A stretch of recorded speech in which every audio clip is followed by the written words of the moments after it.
Welcome back to Balance Boldly, the podcast where we get bold about our balance and campaign to shake the shame that stunts our growth. I'm your host, Naketa, Thigpen, balance and relationship advisor for bold women in business and a few brave men.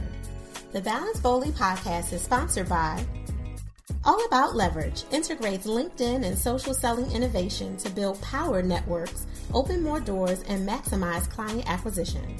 From on-site to virtual training programs, concierge social marketing programs, LinkedIn executive profile optimization, speaking engagements, power networking groups, and LinkedIn coaching. All About Leverage is a full-service LinkedIn and social selling resource. Learn more at allaboutleveragellc.com. Woo! As we wind down with season 2 on all things Desperate Acts, I have to say that this has been such an incredible season, overwhelmingly filled with nuggets and tools and tips and techniques that if you are just joining Balance Boldly as a first-time listener, please make sure you subscribe, and you, more than anything, go back to some of the other episodes. Season 1 was all about commitment challenges and all the things that we have to deal with in our personal and business lives, more than anything, around commitment.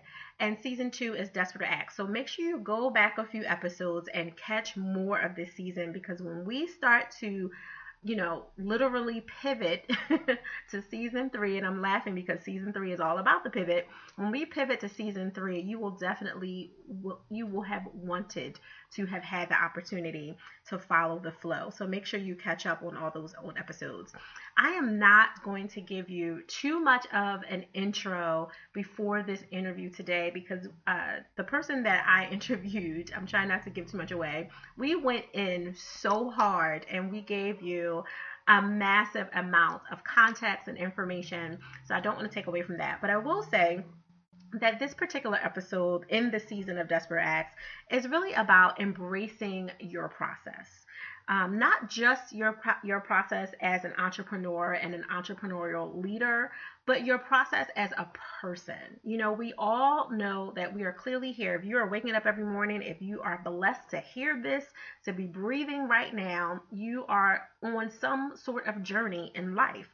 Whether you think you've, amassed all the success that you could ever possibly have wanted or not, you're still here for a reason. You are still on this earth to pour out more of you, whatever that is. And if you feel like you don't have enough, it's because you're not filling up in the right place.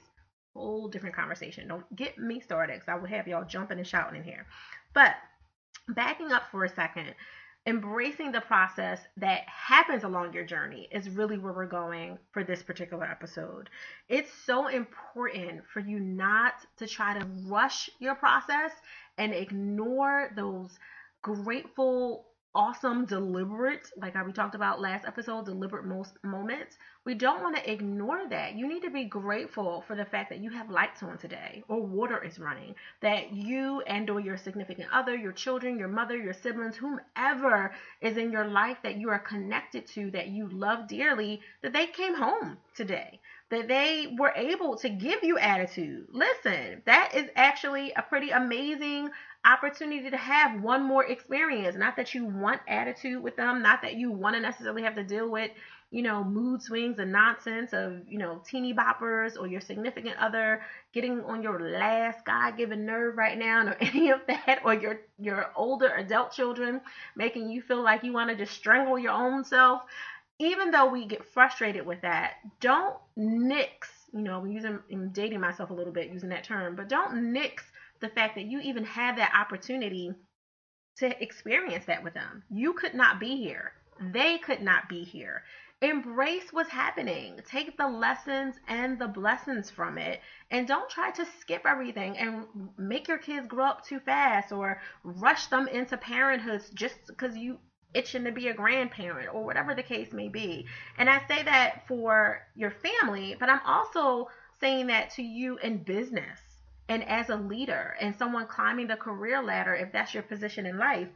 Don't rush the process, because believe me, that boomerang will come back and hit you, knock you on your keister faster and at the worst time possible than you can ever have imagined. And you will feel like you're going back 25 steps instead of maybe just 2 or 3 steps because of what you skipped trying to, rush the process because you were so entwined with the optics of a thing. You wanted something to look a certain way. You wanted to posture in order, we were all taught, and I talk about this all the time, we were taught to dress for the job you want, not for the job you have. And, position yourself in a certain way so that people could see your potential and not limit you to the possibility of right now because maybe they didn't feel like you were completely equipped for the task, for the job, for the project, for the relationship, for whatever it was that moment was calling for you. But if you skip and go too hard into that, if your posture it becomes another personality, if you're dressing for the job you want and not the job you have is literally putting you into bankrupt or making you miss rent payments or child tuition payments, or you're not able to eat because you're really off balance and how you're trying to show up for that future self that you want to embrace, you're really going to you're going to level yourself. And I don't mean leverage it, which is propelling. You're going to level as in knock yourself backwards, and you have to be really mindful. So again, I don't want to spend too much time here because the next part of this is so amazing that I won't go into detail, but you will love it. So I would say if you are riding in the car right now, turn the volume up. If you are sitting at a desk or in your bedroom, you might want to unplug it from the headphones so the whole house can hear. It is totally age appropriate. 98% of the interview. And you definitely want to make sure that everyone who can hear because we go end on this interview that's coming up in just a moment. This season is brought to you by our power partner and season sponsor, Spreaker.com. As a product of the product, the Balance Boldly podcast utilizes Spreaker's high-quality tools to create, host, distribute, and measure our show. With the use of their easy-to-use iOS and Android mobile apps, podcasters and internet radio show hosts are able to record and store their valuable content and share across multiple networks like iTunes, Stitcher, iHeartRadio, and more. For more information, visit Spreaker.com. Welcome back to Balance Boldly, the podcast that's a campaign to shake the shame that stunts your growth. I'm your host, Naketa Thigpen, and I am back with someone so incredible that I have to call him Super. His name is Super Joe Pardo, and he is a New Jersey-based dreamer who has always believed that society starts with you and that to change society, you must first change how you think. You guys know how much I believe in change and how much I state that you must invite it to sit at the table with you, and Joe is definitely no stranger to that. In early 2014, he decided to leave his family's $100 million business and pursue his dreams of owning his own. Joe Pardo has founded the Motivational Dreamers podcast to build his platform of helping others pursue their dreams. He's founded DreamCon, MapCon. He's a consultant that does amazing work helping other businesses, small businesses, entrepreneurs, and even small enterprise owners who are struggling with the process of scaling their business. Joe is a pretty incredible, amazing, heartwarming, big, gigantic. He's a huge, tall guy compared to my 5'2". He's just a tall, warm teddy bear who I think is just beyond phenomenal. And I have to thank Michelle Talbert for introducing us because she is amazing and obviously keeps a great circle. I would have to say that in alignment with the way Joe frames himself, I 100% agree that he is a dreamer in his past life who has made so many memories that he can officially be called a doer. Joe Pardo, welcome to the Balance Boldly podcast. That was incredible. Thank you so much, Naketa. And yes, shout out to Michelle Talbert for introducing us right in each other's backyards. And you know, you were an awesome guest on the Dreamers podcast, so you should go check that out. It should be out by the time this gets released. Awesome. So hopefully that's the case. You're so amazing, Joe. Please, for all the people who have not had the privilege of meeting you, of hearing the podcast yet, and all the great work that you've done, just give a little bit of context of who you really are and how you got to where you are now. So I've always really enjoyed doing things my own way and just putting my own spin on things ever since I was little and really having a direction that it doesn't matter if other people get it or not. Unfortunately for me, I've had friends that do get it so along the way, so it has helped, right? To not feel so lonely. But yeah, I mean, to me, society really does start with you, and that's why one of the things, like for me, I need to do as much of the quote unquote right thing, whatever the quote unquote right thing is at the time, and that might even sound like a little overzealous or whatever, but the thing is when you're taking calculated input of like the whole situation from all the different aspects of what what could be, you look at things from a different consciousness perspective than if you were just like, well, this is my point of view, and like, oh well, that's all I'm capable of. Like that's all I'm capable of figuring out is my point of view. Like it's so hard to see from anybody else's point of view why they would feel the way they do or look at something the way they do, and it's so limiting. So me personally, like one of the things I've always said is like, look, if I get to the point where I can't see things from a different perspective, or I get tired of trying to understand how the world works and taking things apart and figuring all that out. Yeah. I don't know that I'd want to. I think that'd be the day I'm ready to check out. Because I really, to me, like, I don't want it to be an old versus young thing for myself. I want it to be like this is who I am. And so far, I mean, I'm only 30, but I've made it this far doing what it is that I enjoy, which is dissecting things and figuring out the things. And to go right into where we're heading, the processes, and putting processes in place and optimizing those processes and efficiency. And it's like, how can I do this faster? How can I do this better? And yeah, it just, for me, that's like the fun. Like some kids grow up playing with Legos. I didn't really do the Lego thing, but like I have an appreciation for it, though I grew up playing SimCity. That was my Legos. I don't even know what that is, Joe. I just want you to know that. SimCity is? No, what is that? It's exactly what it is. It's a simulated city. It's a computer game that was developed by the amazing Will Wright. You know The Sims? Yeah. Okay, well that's where The Sims came from. Was from SimCity. Get it? The Sims. Yeah. I'm totally telling on myself right now because I'm clearly completely removed from all things technology, right? Like, well, you know what The Sims are? They're a international phenomenon to a certain extent. So, but yeah, so to me, like it's always about the process, the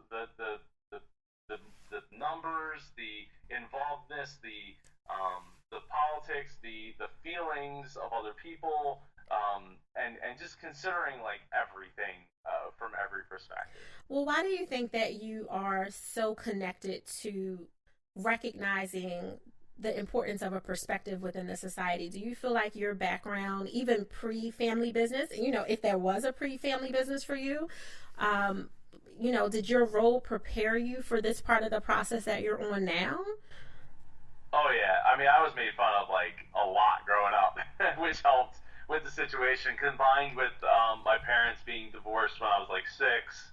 I mean, by the age of 7, I was like crying on my grandparents' floor about how I wanted to be a child psychologist to help other kids going through divorce like me. Now that went by the wayside because I was never a big fan of school, and it was like, oh no, I need to do 10 years of school, like that's insane. I'm not doing that. And yeah, thankfully I didn't. But little did I know that the path I would take, where I'm actually getting to mentor youth now that have way worse things happen to them, have happened to them in their story than their parents getting divorced, like in my story, right? Like they're way worse things.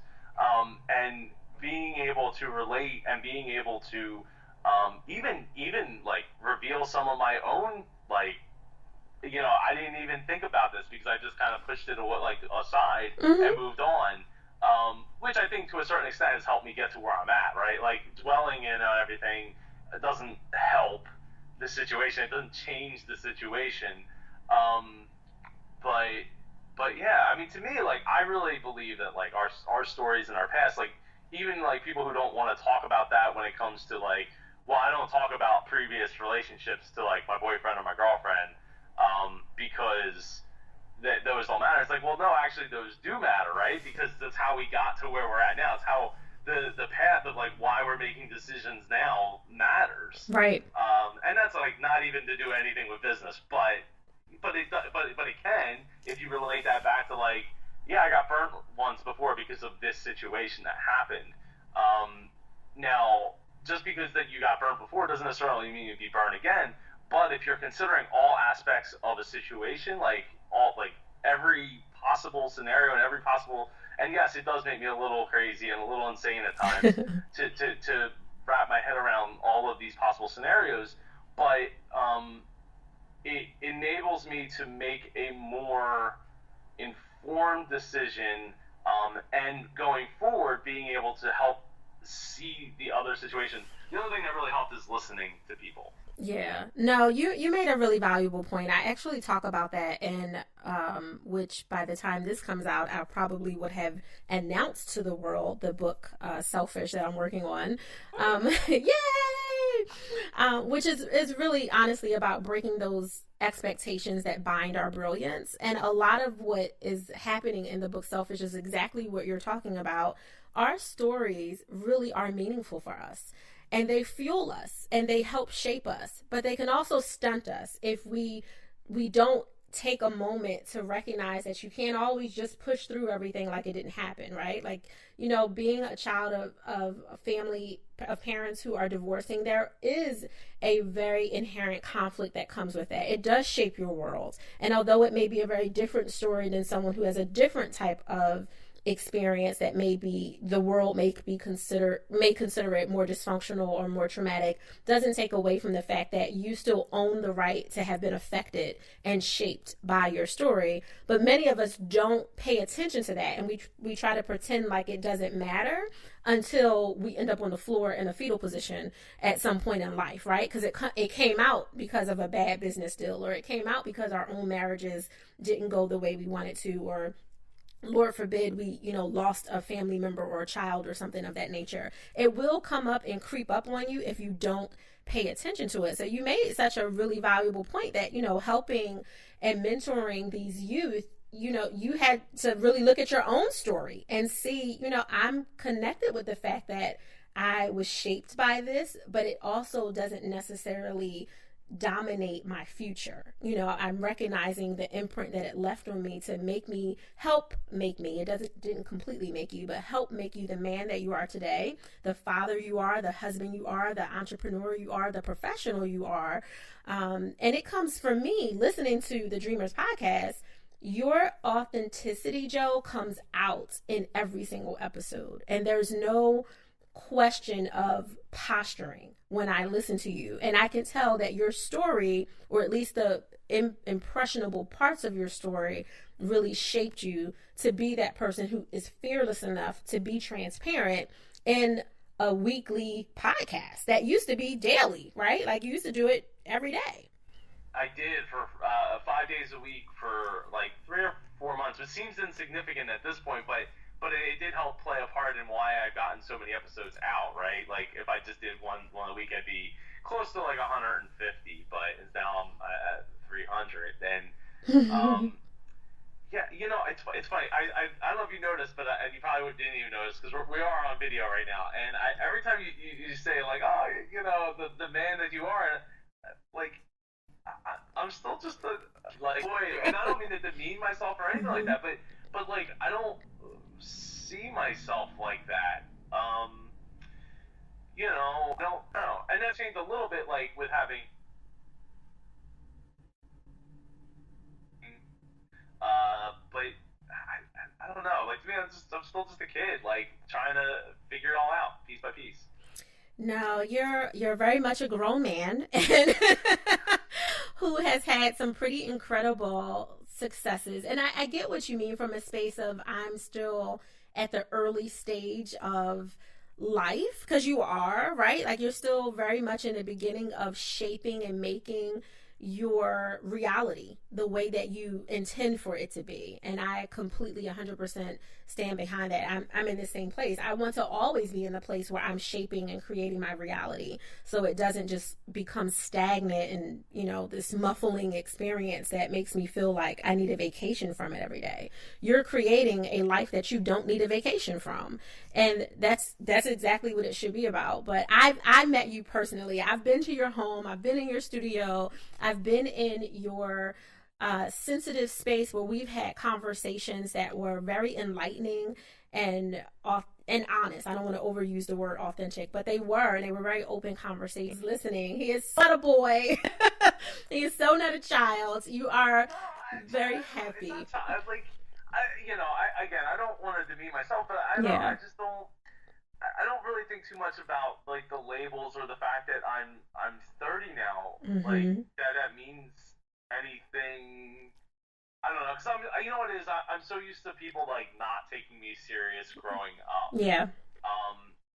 And that's clearly a problem, but or was a problem. Now it's not as much a problem because people do take me seriously, but they take me seriously for the person that I am, not the person I'm expected to be, and that really. I would say has made a pretty big impact for me overall. No, that's pretty phenomenal. So, I want to ask you a question. And you see, you can see me. They can't see me, but I'm like completely cracking up ear to ear.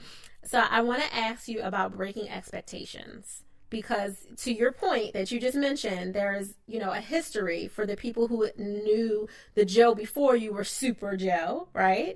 2006 was actually when I got that. Really? Title.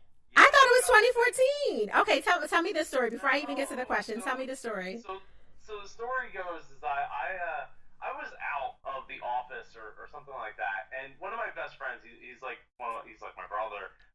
He was working for my dad at the time, mm-hmm. And he worked in the office like with me. So it was like, I mean, we were in like our own like separate little office. And I say little, I mean it fit 2 desks, but it was not big. I mean it would be big for one person, but for 2 people it's a little cramped. Anyway, I think I was like on vacation or I don't remember what happened, or maybe I was having like a really bad day at the time. Something had taken place, and I came back in the next day, and there was this drawing, which you can see right on my front page of my my site, on my desk that said Super Joe on it, and so I went and I was like, people think that and I've had people say like, oh well, what makes you so super? I'm like, no, like you don't get it. Like I didn't do this. This was given to me back. I mean, now it's been over 10 years ago.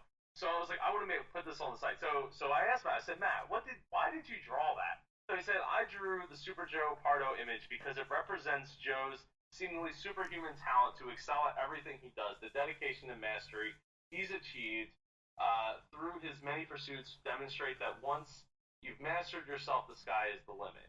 And like that, and he always goes back. There's something he always reminds me of, and I don't know why it stuck out to him, but like there was this one time that I asked him, hey, how you doing today? And he's like, oh, I'm good. And I turned to him and I said, why are you doing good? Why aren't we doing great? What can we do to make that great? And this goes back to like around that time period.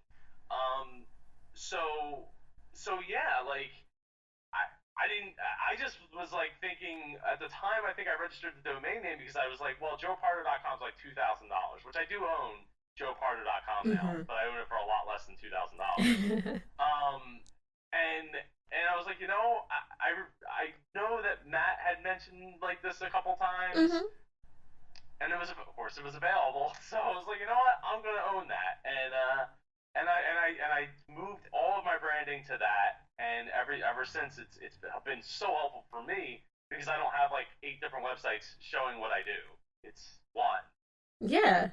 And it's that singularity in the branding and the name and the Twitter handle and everything that's really helped. Well, did you have any what would be the word? This is a heavy word, and the campaign behind Balance Boldly is about shaking the shame, like the shame that plagues us in every walk of life, the shame that makes us demean ourselves or makes us hold back from being great or from being super, just all those things. When you had to first tell someone, that your branding was Super Joe Pardo, did you have any shame? And again, that's a really, really heavy word, so that might even be the best one to apply there. But did you feel awkward in saying introduce me as Super Joe Pardo, man? Like that's my branding, that's my tag.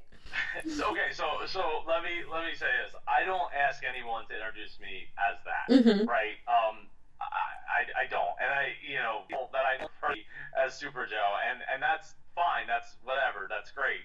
But when that when I told my like, hey, I registered this domain name, and I spent like a week bringing my podcast and all the other sites I do, and into this one box so that I could show people like, this is what I do.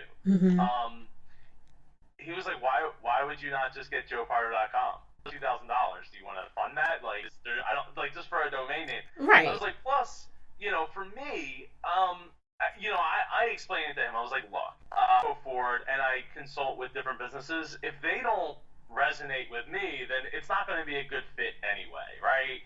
Like, if somebody thinks that I'm being like I don't know, jerk isn't the right word, but like pretentious. Yeah. With that domain name, then again, it's not a good fit. Right. I don't know how else to explain that. So I want to work with people that aren't stuffy people that work in an office building that they can't see past like what I'm doing here. Yeah. Or they have preconceived notions of what I'm doing just based on that. So in a way, it's like a selection process, a filtering process of people that's like, hey, if you don't get it, that's fine, that's not a big deal. So I do feel, and there's the other thing. No, I didn't. To answer your question, no, I really didn't feel ashamed of it, and the reason is because at the time in which I did it, I had already accomplished quite a bit in the last year or the first time in which I had registered that domain name. So no, I didn't feel it. I felt like, what, I earned this, and I'm going to keep earning it, and it's not going to stop, and it just is what it is. Now I'm smiling and laughing because I'm having a nostalgic association moment with the first time I was doing a speaking engagement, I don't know, somewhere in the city. Actually, now that I think about it, not too far from where my husband and I currently live. In Philly, and I did something, it wasn't called this, but it was basically the theme, I'm big on themes. The theme of the engagement, the signature engagement I was doing was called Awesome. And I was telling people how awesome I was and how awesome they were. And, most people would hear that and be like, did she just call herself awesome? I'm like, yes, actually I did. And for me, that's for the teaching of it too, was that I'm an amazing woman encouraging someone other than myself to elevate. And like, that is literally the definition of my purpose. If you say, what are you here to do? I'm here to be awesome. Like, that is literally what I'm here to do. But people hearing that without hearing the explanation would be like, what? Like, did she? And I would just look at them like, check my pedigree. Like, everything that I've ever done in my life is a signature explanation of why I'm worthy of that. So to your point, like, you had already accomplished enough to actually define yourself as Super Joe, even though you didn't call yourself that, even though you didn't give yourself that appendage, you had earned it before you thought you earned it, because the gentleman called you that for a reason from the detailed explanation that he drew up and wrote for you, which I thought was pretty amazing. But back to my original question around breaking expectations, there's a lot of people who knew you before the tag, right? Before the super came apart, before the Dreamers podcast came, before DreamCon, before MapCon, before, Joe Pardo, the web consultant who's really helping people understand their brand, who's helping businesses scale, and do things smarter and not harder. Before that Joe got any visibility, there were people who were not taking you seriously. So there was an expectation from some of those people. And I mean that with love, I'm not talking about the haters, not those people,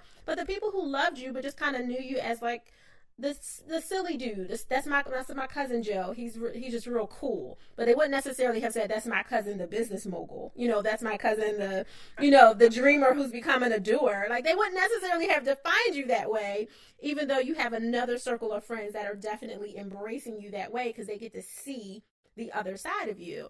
So when it came to breaking that expectation of yourself to show up in those rooms as I'm picking on your name because of the way it's framed, but to show up as Super Joe versus Just Joe, so to speak, which could be your new hashtag, Just Joe.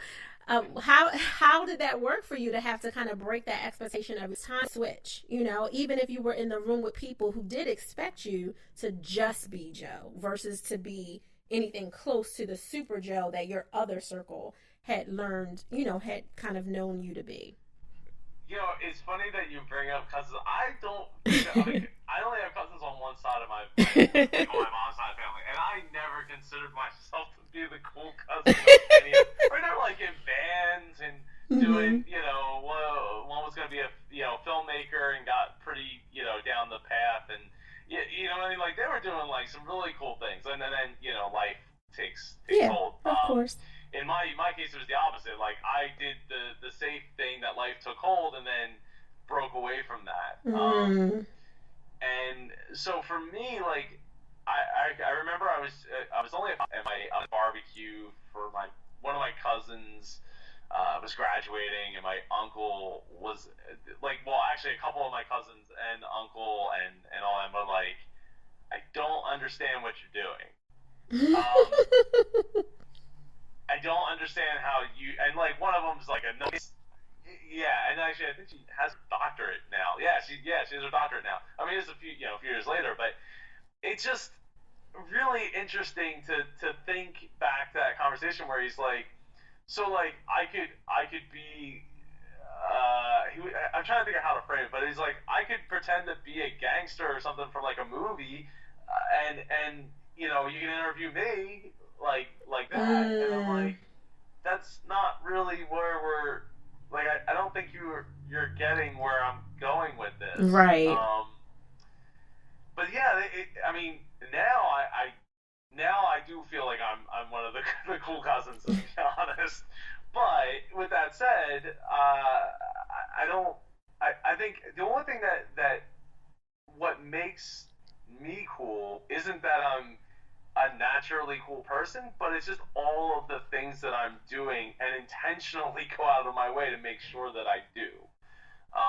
From projects to, picking to go work with a nonprofit, like those things to me, in my eyes, again, I'm a pretty geeky person, but those are things that make me cool in my opinion. So, and I think back at like the people that I worked with, I think that for the most part, even though some of them didn't like where I was taking the direction of like some of the processes and systems in the company, they felt like it was encroaching on their space.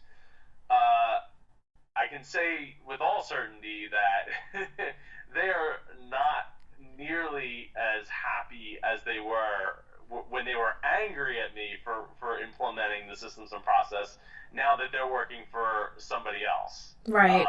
A much larger company than my family's, that because the company was sold to. So, yeah. So it makes me feel good because it's like, man, I was right. Like I was right, and they're even more messed up, and they're like more than 10x sized company than we were, and they had more issues than we did, and or after we started fixing them, and even less after we started fixing them. So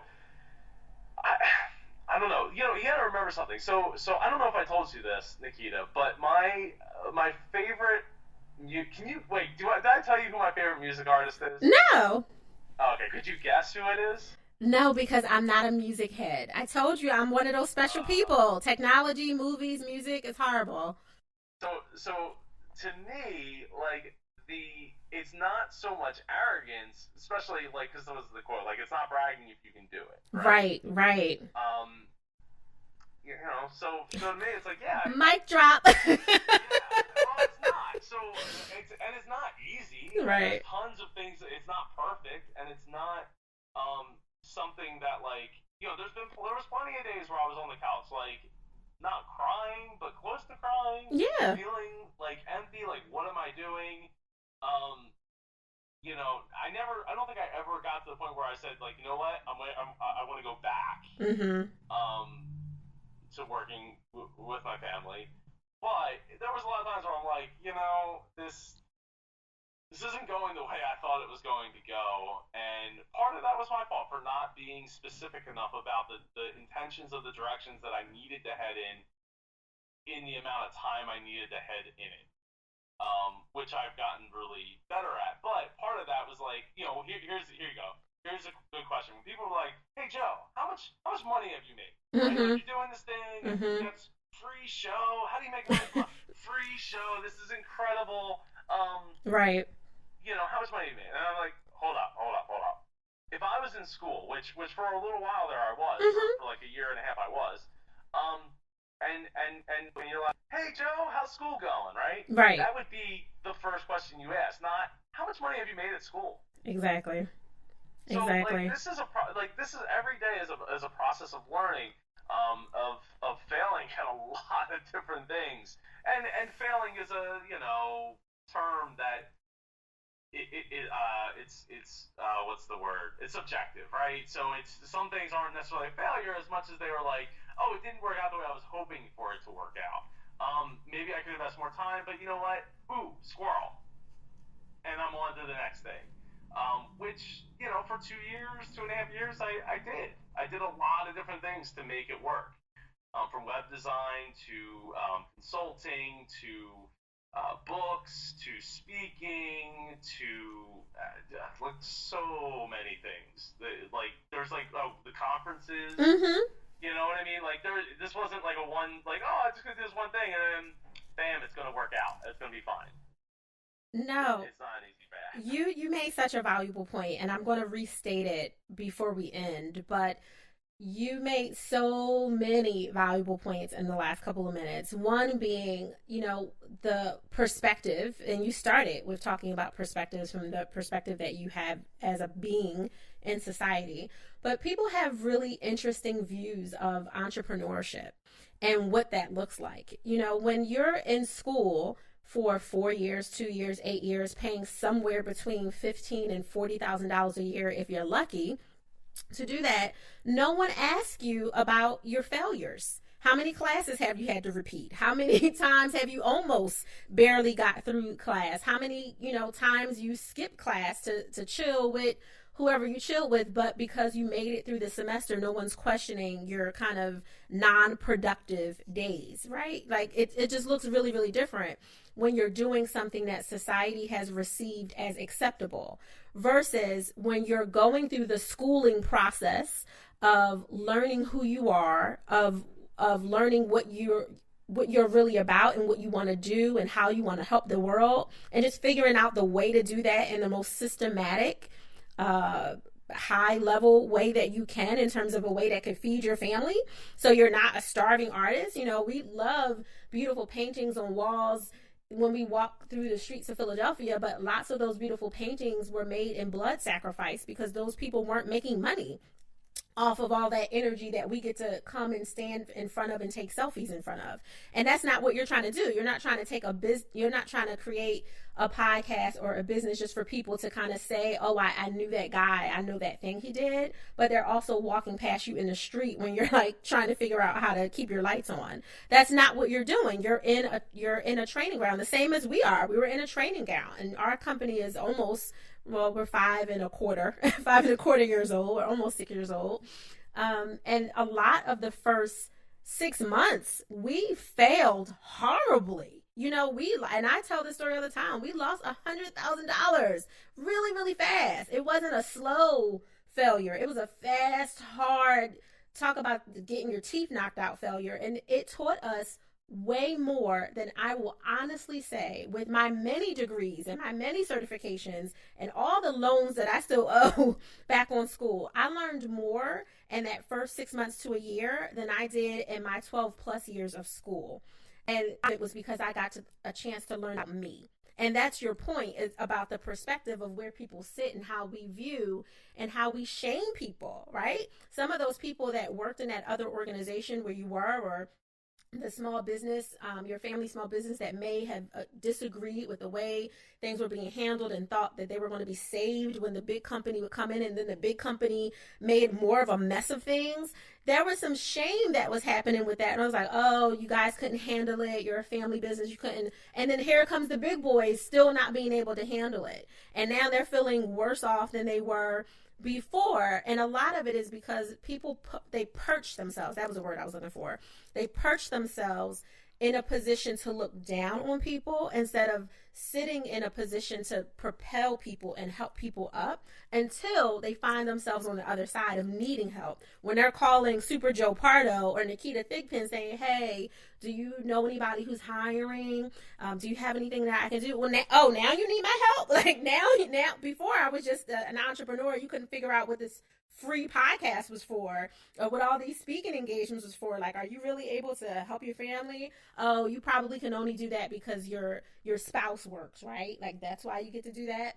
I love those questions when people come up to me and they say, oh, well, you're married. Oh, okay, that makes sense. Like, what makes sense? Because I have a spouse, you just assume that he's holding down all of the bills and I get to play all day? My 18-hour days are playing? Like, are you kidding me? And I'm sure you get it in a very reverse way, you know, in a different way, because you're the dad, you're the husband, so it's affecting you in a different way. But you just made so many valuable points that, you know, I could talk to you forever on it, but I'm not going to do that. I'm going to respect that you have 5,000 other things to do, including getting to your beautiful wife and your baby girl, Ava. But I do want to ask you, how do you take care of yourself? Like, what do you do to unapologetically pause just for you, not with you and your wife, not with you and Ava, but just for you, when you just need that time to unwind so you can fuel up for taking over the world tomorrow? What do you do? So there's like three things that I do. One is I listen to music pretty much throughout the day, all day, every day. Mm-hmm. All kinds of different music, all day, every day. The other thing I do is sleep, right? If I, there's sort of four things. Sleeping is one of those great things where I can hit the reset switch, right? The reset button on everything for myself. Like my attitude, my short fused at that point, like I'm done with this day, like let's move on. Sleeping is definitely one of those things. Watching something funny, so like I don't watch a whole lot of TV. There's only a handful of shows I watch, but there's like a couple of shows that I'll watch that can, you know, hit that reset switch at least enough to like get me through the day, and that was a really big part of getting through all the years that I was so frustrated with working at my family's business for the various reasons. Was like I'd come home and I'd start talking to my wife, I'd start getting loud, and because I'm passionate, and I'm like, I don't understand why they don't see it, and then we would like watch a Tosh.0, a South Park, something along that lines, and I could hit the reset switch enough to get me through to get to sleep, right? And then, you know, we watch a lot of, like, I'm not a movie buff, but I do watch a lot of movies. That's kind of slowed down since we had a baby. But Just we do a little bit. Yeah, you know, like we tried watching Hacksaw Ridge the other night, and like the first half was kind of ruined because Ava would not just go to sleep. So we watched it, but it wasn't a great experience until she finally passed out, and then we finished off the movie strong. Great movie, by the way. You should definitely consider watching it. But yeah. No, that totally makes sense. And I would imagine that with your schedule and the way that your days go between interviewing, writing, you know, out the topics. I know you have 200 plus topics that you talk about on your show, you know, that are all related to obviously the concept of dreaming and doing, and everything in between that's related to that. And then you mentor kids, and you have invested in a nonprofit in terms of working with them and helping them go to the next level themselves. And then you obviously do the consulting work that you do, and the many, you know, levels that goes from the smaller kind of solo entrepreneur up to those smaller businesses that may, you know, be similar to your family's business, those $100 million business that you're really trying to help them scale.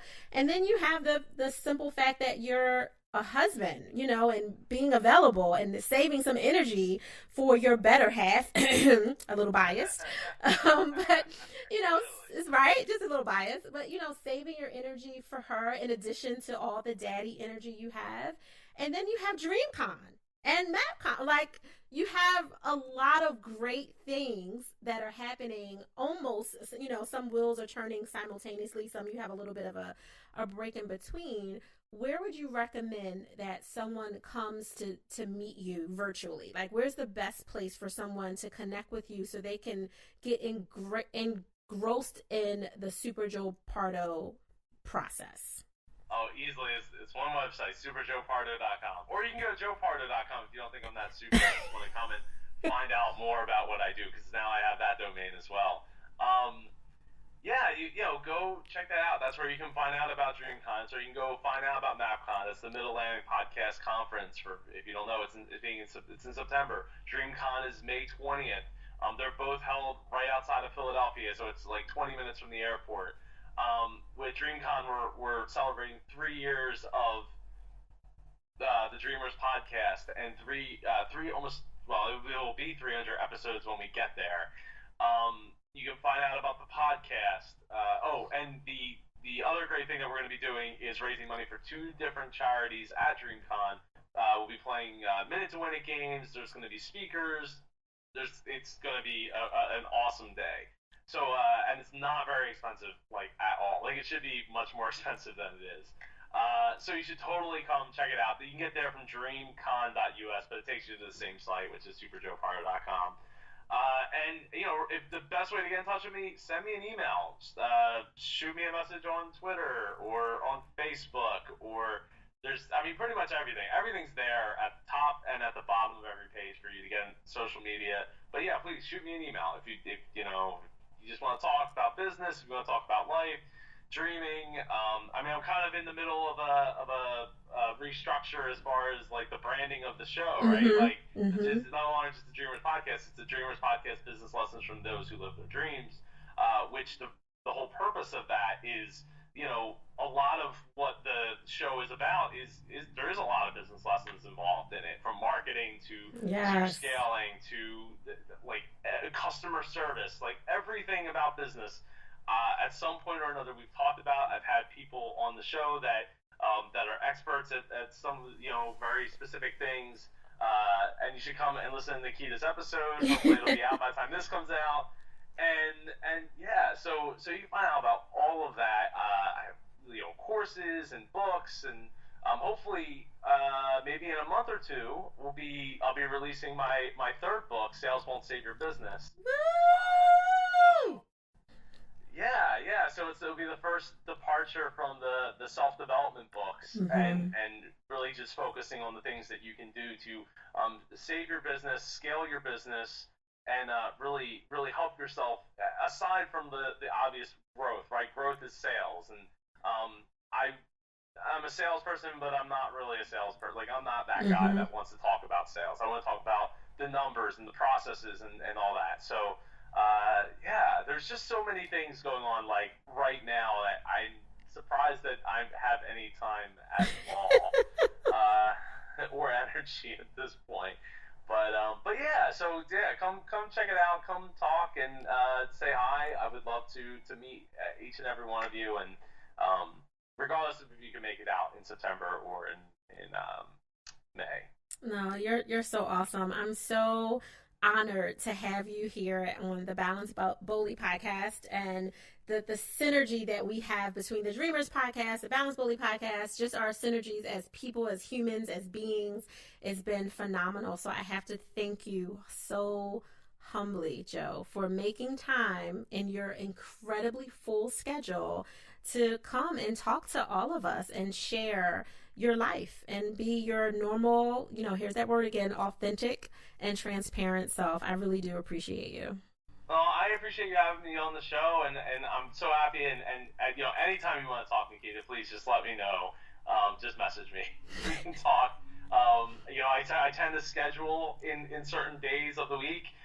But I'm always willing to make an exception on a weeknight. So you're so awesome. You're so awesome. You don't go anywhere. You stay right there, Joe.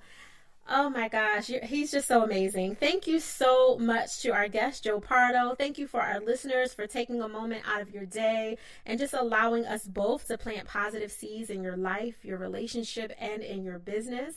If you like what you hear, please subscribe, rate, and share this podcast to help us ensure that the bold and brave women and men that are out there have access to these valuable balance tools. At Balance Boldly, it's not just a podcast, it's a campaign to shake the shame. In homage to our expert, Joe Pardo, I have to end this show with a little gentle honesty that is coming from something he said earlier that I couldn't wait to share with you again and kind of restate for a lasting imprint, which is every day you are in school. It is a process of learning and failing and growing, so take it seriously. I love that. That's a little gentle honesty mixed in with just a hint of Naketa, but it was mostly Joe Pardo coming at you right from Naketa Thigpen. If you are already not a member, let me say it that way, come on over to join the Dreamers Blueprint, which is a community of dreamers that are investing in their self so they can become doers. Make sure you go to thedreamersblueprint.com, and I will see you on the other side of the moon. Until then, set an intention to enjoy the balance of your day, but do it boldly.